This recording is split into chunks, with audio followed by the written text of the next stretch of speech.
Welcome to the very first episode of the Melanated Files Podcast. Yes, you heard that right. MFiles now has a podcast form, but it's a little bit different from our YouTube series on the Black Experience Japan. This one will be centered around solution-driven discussions on the Black experience across the world and more. So we're all about solutions. Personally, I'm solutions-driven. I'm all about what is the solution. How can we fix this? How can we amend this or that thing? So that's what this podcast is about. And as you can look to my right, my wife is here with me as well. So she's going to be the co-host, right? So Janique and Ranzo. This is the first episode. And what we're going to do is, we're going to talk about the vision in a sense of the Black Experience Japan and what it is that we're trying to do. And some of the things that we've observed, over the time that we've done this, as well as just like issues overall in the world. So this episode, it will be shorter, right? It's going to be a weekly podcast. So every week there will be a new episode, right? So there will be a subject matter. You guys can also email us, send us a message on Instagram, on Facebook as well to let us know, like, what do you want us to talk about? Right now, it's more so about us, right? Just sharing things that we're passionate about, things that we want to see, to really try to do something that is solutions based. Of course, there's a lot of other things that we have in the pipeline that we're working on. But yeah, so I'm going to let Jay just talk a little bit, maybe just, briefly introduce yourself, I guess. And then we can get into, I can get into like maybe talk about the vision and certain observations that we've made, and why we think what we're doing is important, and why we're going to try to do the very best that we possibly can, to be the change that we want to see. Okay, so hi everybody again. If this is your first time seeing me, my name is Janique, and I'm Mrs. Ranzo. Let's do a little bit of a backstory as it relates to, the interview series on YouTube, the goal of the channel, what we're doing, why we think it's important, and why this is just the beginning. Some of you guys have heard, and well, right? Because we talk a lot, together. So like, who I am behind the scenes and like the stuff that I'm passionate about. And one of the biggest things is that the image, guys, the image of the Black man, the Black woman, especially the Black man, is so negative. Some people are terrified of us. They just see us and they're running. Or like, one of the things that bugged me the most, like sometimes I'm walking in the street, even here in Japan, and people start like put a pep in their step. They see me, they put a pep in their step just because they see me, right? And sometimes I haven't really noticed the handbag grabbing thing, but I've seen people like you see them around, like, through your peripheral vision coming around the corner, and like they see and they start walking fast. Before you came, it was a waltz. The moment they see the black skin, is like, oh my God, like they just go off. So the image of like a Black man, a Black woman is negative. And there's so much. The media plays a massive role. Yeah, of course. A massive role.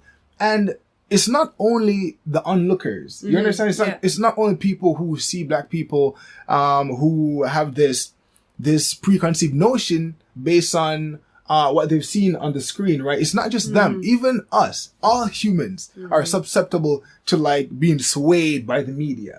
And I talk about aliens. Right? Like, for instance, none of us, at least, I don't know, but I've never seen an alien. Have you seen an alien? No. Okay, so I don't know if they exist or not. But the vast majority of movies and TV shows or whatever show alien as like this enemy. Somewhere out there in the solar system or somewhere else, in some other galaxy that will come to Earth and invade. There's a movie right now on Netflix, like Rim of the World or something like that. I haven't watched it. I just saw the preview where apparently aliens just invaded the Earth. And there's always some like type of negativity. So can you imagine if you see something, if you encounter something or someone or whatever it is somewhere in the world that looks like an alien that you've seen in a movie and it's not Halloween, you're gonna be like terrified, because all those things that you've seen, that you've been fed, that you've literally, been feeding on for so long, is gonna come to your mind, and then the reaction that's gonna come is gonna be as a result of what you've seen, not because of what you see in front of you for what it is, whatever it is, but it's a projection of what you've taken in. And that's the problem. So that's just a human issue overall when it comes onto media. And then when it comes onto the black person, right? The overwhelming image that we see, the imagery is negative. And if you guys see the series that we have on YouTube, the way that I do it is different. And I want to be real. And usually when I'm doing interviews, some of the things that some people might edit out and, some of the other stuff, I want it to be as natural as possible. Right. And I want things to be real. And for people to really get the human experience, like the person as they are.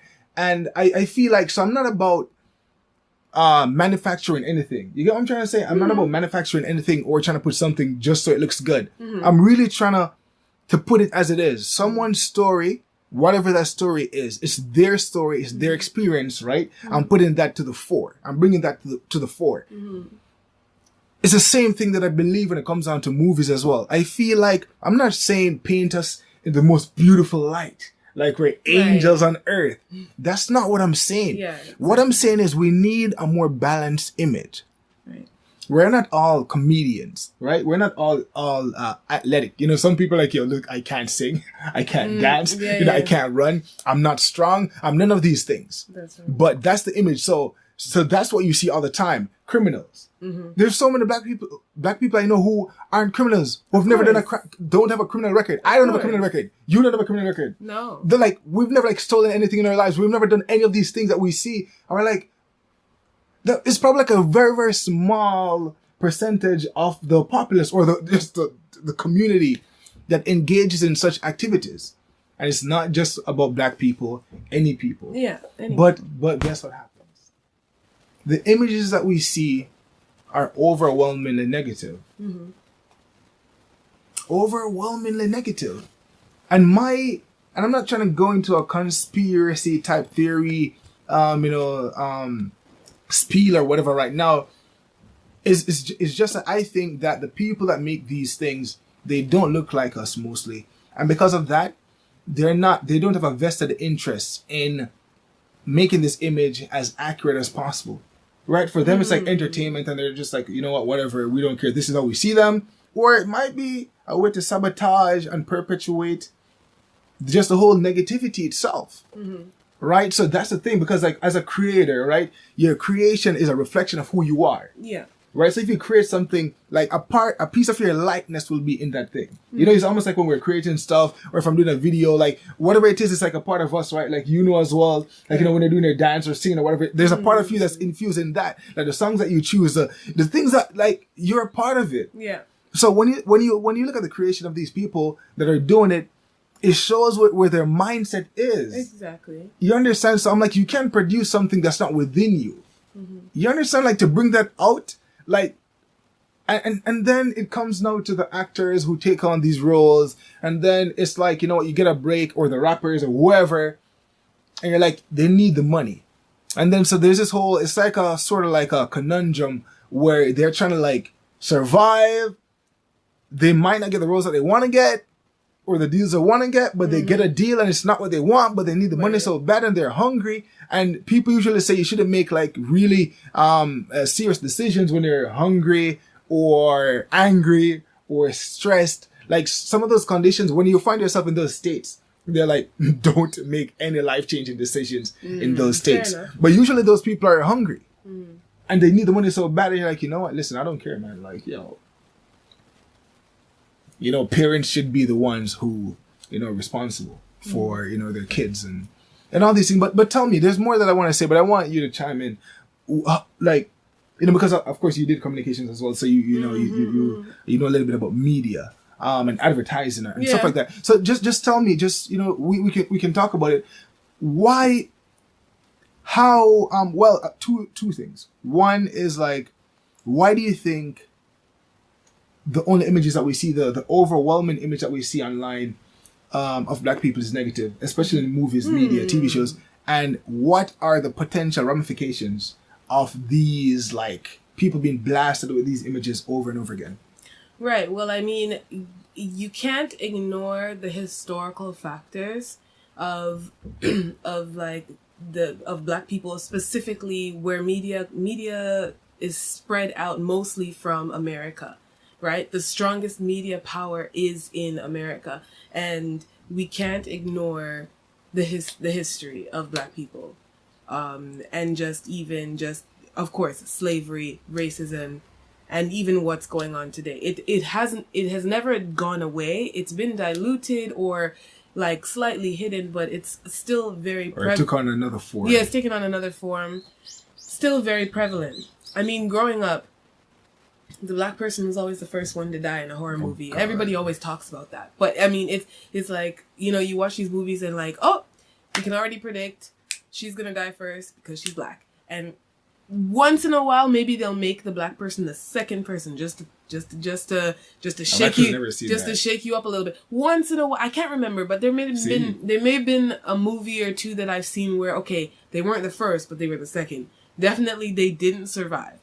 Anyways, when it comes down to, and these things are just perpetuated through the years, through the generations, right? Sometimes people do it intentionally. Most people do it intentionally, and then others may just do it because that's what's been done. I mean, and there's so many different elements to it. For example, when I was studying about advertising, you learned about Aunt Jemima and Uncle Ben's rice. And, like growing up, I literally thought, I had no idea. I literally thought, oh, Uncle Ben's, it's a Black-owned company. Oh, Aunt Jemima, it's a Black... No, it's not. It's not. They are characters representing household workers who would work for you and cook you that food. Aunt Jemima represents that mammy character, that Black woman who would, that big Black woman who would nurse your children, cook for your house or whatever. That's what that product represented, and it was instant pancakes. So it's like, oh, it's just like having a houseworker. It's just like having that Black slave in your house. That's literally what those products were. And it's like, but if you're ignorant, and, the younger generation, a lot of people coming up, you're ignorant of these things. You have no idea. So, that's just a whole nother thing. Those things like, maybe you guys have seen my expression. For those of you guys who are actually watching this on YouTube, it's so upsetting. Mm-hmm. The role, the box that people try to confine us to, it's so upsetting. It's so upsetting. So when you're saying that about the servile role, just in the lady being there, and that's what she represents. Mm-hmm. It really rubs me the wrong way. Of course. And we see the effects. This is one thing, because you guys know, the Black experience in Japan, of course, and you guys have seen that we've been in other countries as well. And I'm seeing a common thread, right, when it comes down to the experiences, especially in those countries where the foreigner population is really, really small. It's like you see the media in full force, almost like full force, where they have no contact, right, with actual Black people, right? So the only contact, and I've said this before, is with a screen. Right. So what you see is like, okay, this is what you think these people are, the way they are, how they are, etc. And when you encounter them, you don't see them as an individual. You see them as a representation of what you saw on TV. So what you see on TV, this is what's walking around. Not a human, not an individual, but like a character that you've seen. And the thing is, as I said before, it's not just about other people. It's a condition that we as Black people and just people overall suffer from. Because like, for instance, if you've never met someone from a certain country before and you see them being depicted, like for instance, an example could be like when we watch, what's that movie called? I can't remember the name of it. But like with the people from Amazon, like we've never encountered those people or people like that. So we think whatever we see being depicted, if we encounter something like that, if we go to the Amazon, for example, we probably think they're cannibals or something. We're like, oh my God, like the moment you see them, we're like, oh, they're going to attack us, they're going to do this. Because that's all we've seen. We've never encountered them before. So this is just talking about the power of media, and we're on the wrong side of it. Yeah. You understand why? Because, and this is the thing, like how accurate is a sources. right? The researchers, the people who go around and actually try to find out, like, okay, how can we, when they're developing a character, like, how can we, like, okay, what references, okay, let's see, how do they act? Like, what do they eat? What all these things. They try to find all these things, what they call like predilections and stuff like that. They try to find all these different things and try to project it. But as I said, we're on the wrong side. Right. Because it's always negative. And to go back to something I was saying before, if I never made the connections, hopefully I did. But the connection is that we want a balanced image. Mm-hmm. As I was saying, it needs to be balanced.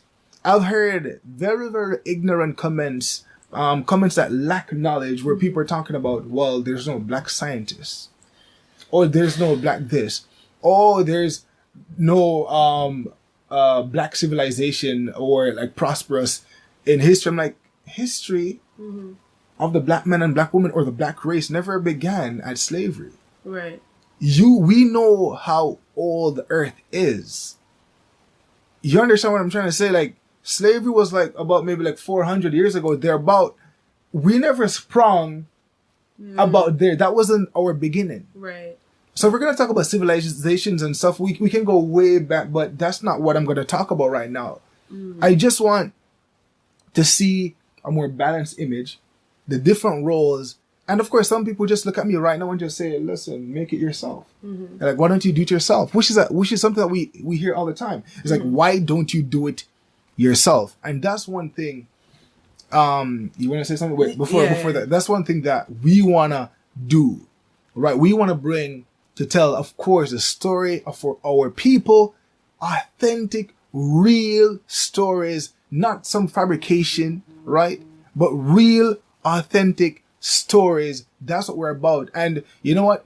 For those of you guys who are into movies or making movies out there that might see this, listen, if you are a person that's into like making movies, you need to make some movies, some black movies, like really as we are.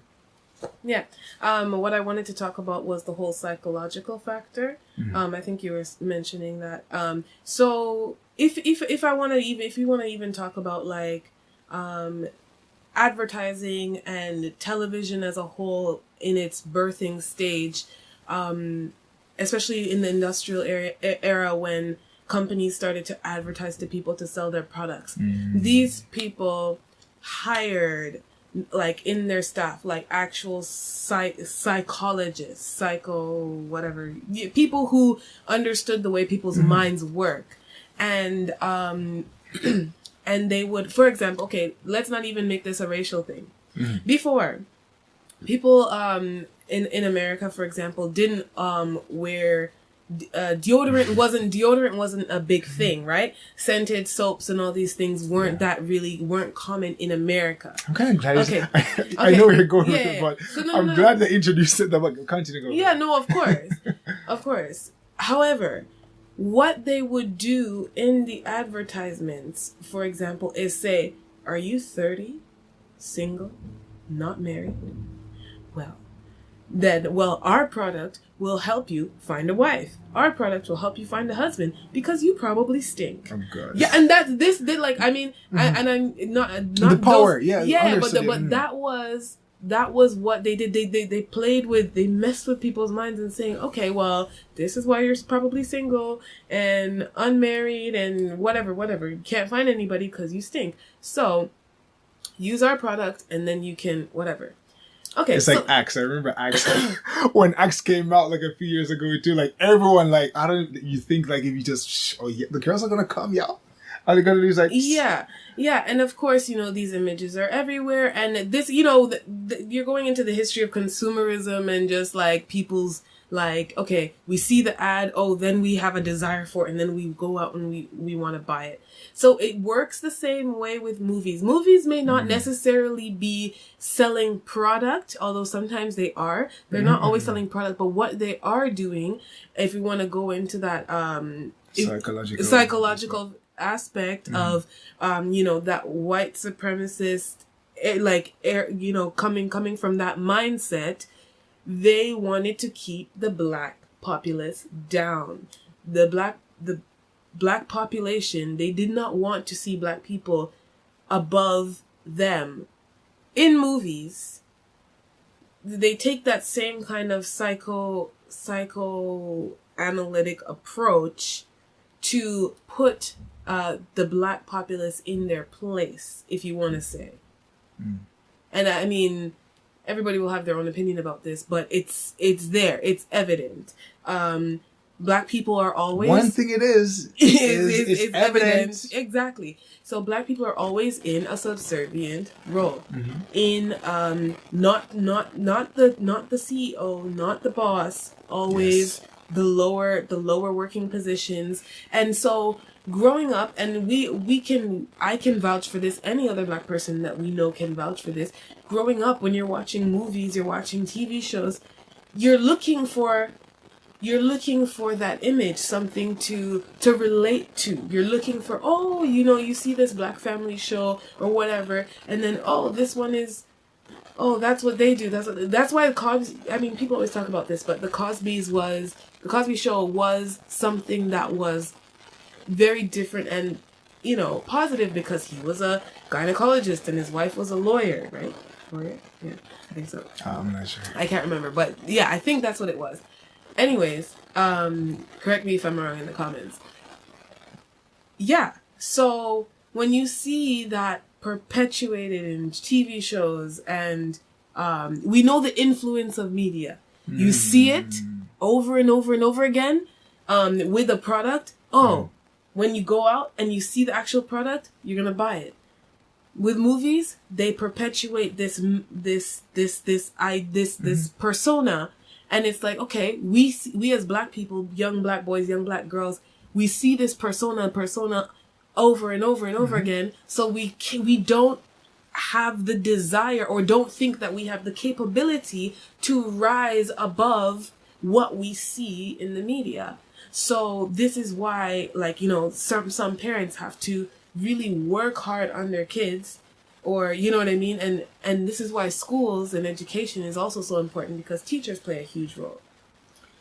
And even what you said, it works on 2 levels, I believe. And maybe even 3 levels. But just let's talk about 2 levels. One is subconsciously. And the one is consciously. Right? So there might be this conscious search, as we were saying, when they're talking about the movies and the TV shows, looking for a representative of yourself, or someone that represents you or looks like you, right?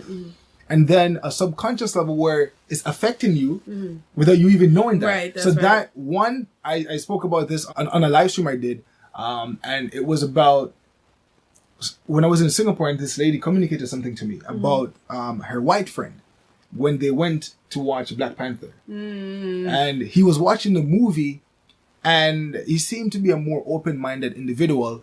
And he was like, he made a confession. He's like, the whole time I was watching it for the first little bit, I was looking for the protagonist. I was looking for the main character, the lead. Who is it? Because he was looking for the main character, right? Because he saw T'Challa, the black guy. Yeah. Right? It wasn't because his name is T'Challa or whatever the case is. It's because he saw the black guy, as the protagonist. So he was looking, he's like, okay, in his mind, subconsciously. I don't think it was a conscious observation until he caught himself to be like, wait, snap. I found myself looking for the main character, simply put, a white person. He's looking for the white person because the role of a white person is the eternal protagonist. You understand? Like in Hollywood, they are the main character. So if you don't see them at the front, you're like, well, hold up. That's not how the world is set up. Like, we're here. What's going on? Something is off. So that was a subconscious level. And that's what happens. And I heard even Gary Vee talk about unconscious bias and all these different things that people suffer from, but they don't even know it. But he actually caught himself. There was this epiphany, right, where he was like, man, like, I had to catch myself. Wow. There's something going on in my mind that I was unaware of. Yeah. And there are books that talk about paradigms and so many things that a lot of people really, really don't know about. And they really believe themselves. Like, they believe that the way they see the world is the way the world is. But that's not true. The way you see the world and I see the world is as a result of my paradigm. That's right. I don't think anyone really sees the world as it is. because you see it through your own filters. Yeah. The sum of your experiences that make you an individual, and that's how you see things. So that's one. So the two levels, subconscious and then the conscious level. And it's, as I said, this is the first episode, right? But this podcast is about solutions. That's what we're about. We know the problem. Yeah. And even if no one else outside there or other people who don't have a vested interest, it's almost like when you see something happening to someone else out there, okay, if you're not a good person really, or you don't care about other people, you might just be like, okay, well, it's not my house on fire. Or, well, it's not, whatever, that's none of my business. Because it's not you. But the moment it comes knocking on your door, then you're like, oh my God, you're ready. Right? That's when it's like, oh snap, this is a real issue. Right? But so we're not talking about those people that, you know, maybe they don't even, probably they don't even see anything wrong with the way the world is right now. With the way media is right now. They might not see a problem because they're unaffected by it. If anything, they're benefiting from it. You understand? And some people might even say, well, these movies sell. And this sell. I have an opposing view. I have a different take on that. I believe that anything, for instance, if you have a child, right? Yeah. Like we have a daughter, if we feed her something, you know, a certain type of food, she might get to like it. And when she grow up, it might become her favorite dish. Who knows? Because like this is what my parents fed me when I was younger. Right. It's the same thing when it comes down to music, I think, and movies. That's right. If you are the person that's in charge of like dissemination and distributing movies and stuff out there and music, if you can decide what you want to sell. You put it out there. This is the movie that I'm making. Take it or leave it. You put it out there. And if people ain't got no choice, they got to sit down and consume it. So you have the desire, you have that thing the feeling for it, right? But you don't have any way to satiate that. And if they put it on the table, if you're hungry and someone put food, you ain't eat that, whatever that is, like cow foot or whatever whatever, you're hungry, you're going to eat that. You understand what I'm trying to say? So there's that thing. So it's like, so what's the solution? And that's what this podcast is about. 100%. We are not about just talking about problems. It's about like, what is the solution? That's what we're about. 110%. And look, if you are a solutions driven person, we want to talk to you. Yeah. We want to hear your thoughts. We want to work with you. Whatever the case is, we're not about perpetuating the problems. We know what the problems are. Even if people outside of us say that, well, they don't care or they don't see the problem, that's cool. You can be blinded. You can stay over there, whatever. We don't want to deal with you. We want to deal with people who understands that this thing exists and they want to work towards making it better. Yeah. I think one of the solutions is, well, we need to start making movies. We need to start putting out our own TV shows. Yeah. We need to start putting out our own movies. Of course, let's not even think about the resources that are needed. Yeah. And talk about, well, we ain't got the money, because I think that's a lie. We have the money. Let's just think about the vision itself, what needs to be done, and then we work our way back. Like, kind of like, okay, how are we going to get to this point? Right? But we understand what one of the possible solutions is. Movies, TV shows, different stuff, like, you know, on YouTube as well. You know, like we have, you know, the Black Experience Japan, and we're doing what we can. This is the beginning stages, of course, but it's one thing as well where we're really telling authentic stories. You know, those of us who are in certain positions, we're doing what we can to help inspire other people, right? And we're trying to like push out this positivity, right? This trying to inspire other people to move in a certain direction. So, and that's the thing as well. I know I'm talking for a while now, but that's the thing as well where some people are like, oh, there's no black this, no black that, no black whatever. But trust me, there is a black this, there is a black that, there is a black whatever. You understand what I'm trying to say? Directors, right? Screenwriters, right? All these people, maybe even people with production houses, all these different things. I'm pretty sure you can find a black person there. Yeah. I'm almost like, I don't think there's any sphere in society where a black person isn't, or where a black person, like a position that a black person doesn't occupy. You name it, I'm sure you can find a black person there, right? So we need to find the people that are in those positions, that are willing to help, because not everyone is willing to help. Not everyone has the same vision. So we need to find like-minded individuals, right? And people who are in those positions who can start putting certain things in place to bring about the eventual result that we're looking for. So we don't have to say, please, John, can you show me in this light? No. You understand? No. Yeah, we don't have to beg anybody. We ain't begging nobody nothing. We're just like, listen, okay, John won't do it. We'll do it ourselves. Yeah. We don't know how to do it. Okay, we'll find a way. But we have the intention. We know that we're going to do it. We don't know how yet. But we will. So that's one of the things that I think is needed. And this is nothing new. Some of you guys are like, okay, yeah, well, we know this from time. But as I said, we are solutions driven. And, so these are the discussions that we want to have. And if there are people out there who are doing these things already, we don't mind, putting them, giving them some spotlight, with a little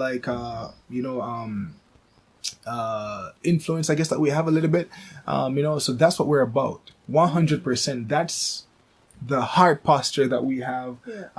I spoke about this on a podcast where, when I was younger, just like you said about television, like TV shows and movies, we're looking for people. And I couldn't find that. And that was a big, big, big thing for me, man. Big, big thing. Where I was trying to find, especially where I grew up. Like, I grew up in, Jamaica. And, I never grew up in, a rich family. I grew up in, what you'd call, the ghetto or inner city or ghetto. You understand? Type thing. And so when you look around you in your immediate environment, you never saw the people that, you're like, oh, you never seen nobody with money. You never saw anyone that had money and stuff like that. We're like, oh, look, maybe one day. It's always, the extreme side of it where it's some negativity, people do all type of things, all type of things. And you're just like, man, you had to maybe seek books and go outside of yourself, outside of your community to see stuff. And so I've always been a person that's looking for that. You're watching movies. I know you're going to say something just now. There's always someone else that doesn't look like you that occupies some of the positions that you're like, man, why aren't there anyone that's there like me? Is there something wrong? And you might not think that consciously, but that might be something that is subconsciously reinforced in your mind that you might not think about it, but the absence itself speaks to you. And that's why some people may have what you call imposter syndrome when they find themselves in certain positions where black people don't usually occupy, or you don't see a lot. They're like, snap, do I really belong here? There's so much. But listen, we're solutions driven. We're not going to leave you guys feeling all, dejected and rejected and, oh my God, the world is caving in. There is a solution. There's always a solution. It's just that we haven't found it yet. But I think we know what it is. At least a couple solutions or a few. And it will be done. Well, I've kind of shifted in what I wanted to say. Well, I could say a little bit. So even just when you're talking about looking for that thing, I remember reading encyclopedias and, you go into history and you learn about certain figures, but they're so distant, they're so far. I remember just being in awe of every black teacher in my school, oh my gosh, you're just in awe of them and you just want to get to know them. And so, it was so important to see just even another person who, looks like you, looks like family, because, I don't know about anybody else, but I looked up to my teachers they're so, I thought my teachers were perfect. I don't know. But that was just me. I don't know about anybody else. I think just moving forward is I think part of what we're doing is not only, of course, we don't want to perpetuate the problem conversation. That horse has been dead and beaten to shreds. We don't necessarily want to continue to do that, but I think the solution conversation is an important one to have. And I think what we're doing at BEJ, showing people, our brothers and sisters that are doing stuff in different countries, and sending out that positive image that, first of all, traveling out of your home is possible, and it's a good idea, and it's something worthwhile looking into. There's a lot to learn from it. A lot to learn from. And just, coming out of your box environment to just see the world is important in itself. So we're as you're saying, we're definitely open to just hearing what everybody has to say, what you guys have to say about, about solutions. What can we do? We don't just want to talk about, yes, we know the problem. We are not, and this is for the future generations. This is for, our community. Our community coming up, and, just coming out of the communal rut. And I think there is movements. There have been movements. There are movements going on right now. We see a lot of entrepreneurship in the Black community. We're seeing a lot of people coming, out of the so-called normal job or normal, There's movements. Yeah, there's a lot of. We're part of a wave. A sort of shift that's going on. And you might feel it too. Right? Yes, you that's listening and you that's watching, you may feel it too. Yeah, I definitely think that we're part of a wave, and we do have a high influence in the world as a general community all over the world. Look at, you talked about Black Panther. That in itself was very evident how influential we are as a community. And just that yearning. That yearning that we have, the desire to get content like that, to get stuff like that, right? And I'm saying, look, man, there's so much. And yes, as you said, the problems are there, right? I don't even want to get into the negative aspect, but as I said, this is the first episode. But you know what? Look, it's possible. You understand? Change is imminent. It's time. You understand? And that's why we're doing what we're doing. And as I said in the live stream, this is something that, I'm dedicating my life to, right? I believe my wife shares the same, but I won't speak for her. She can speak for herself. But this whole cause, I know she's super passionate about it as well, which is good. So we make a good team. So it's definitely something that we are extremely passionate about and like extremely. So this is the first episode of, the Melanated Files, the MFiles for short, the podcast, where it is about solution driven discussions, right? About the Black experience across the world and more. That's what it's about. 100%. And, this is the first episode. Look out for episode number 2. It's a weekly podcast, right?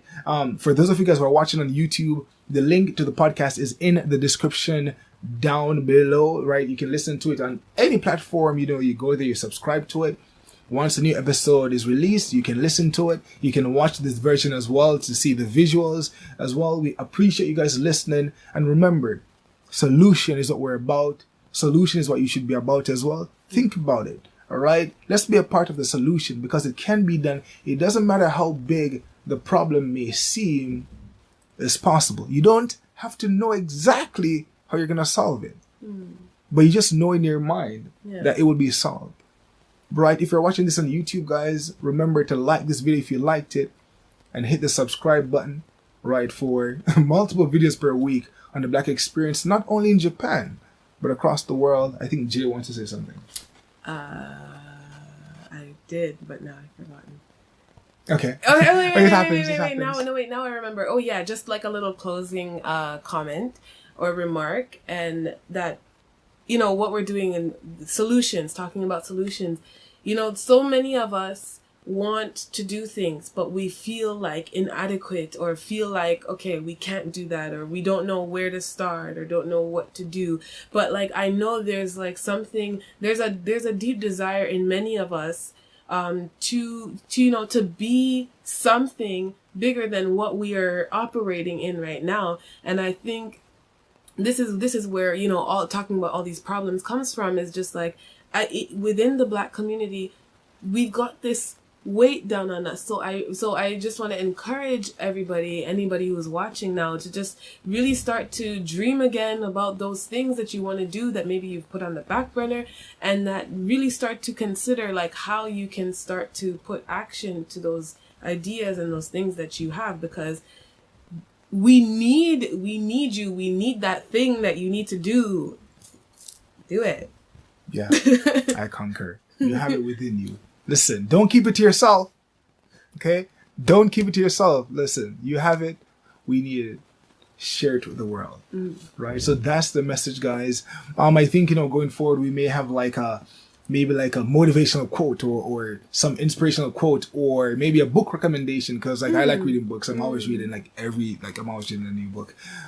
So I'll definitely maybe have a recommendation list or something so you guys can actually get some of my favorite books and just start reading as well to open up your mind. But that's it for episode number 1, guys. The first episode. Thank you so much for listening. We really appreciate you spending your time listening to us. Until next week, remember to subscribe. Bye for now. Bye.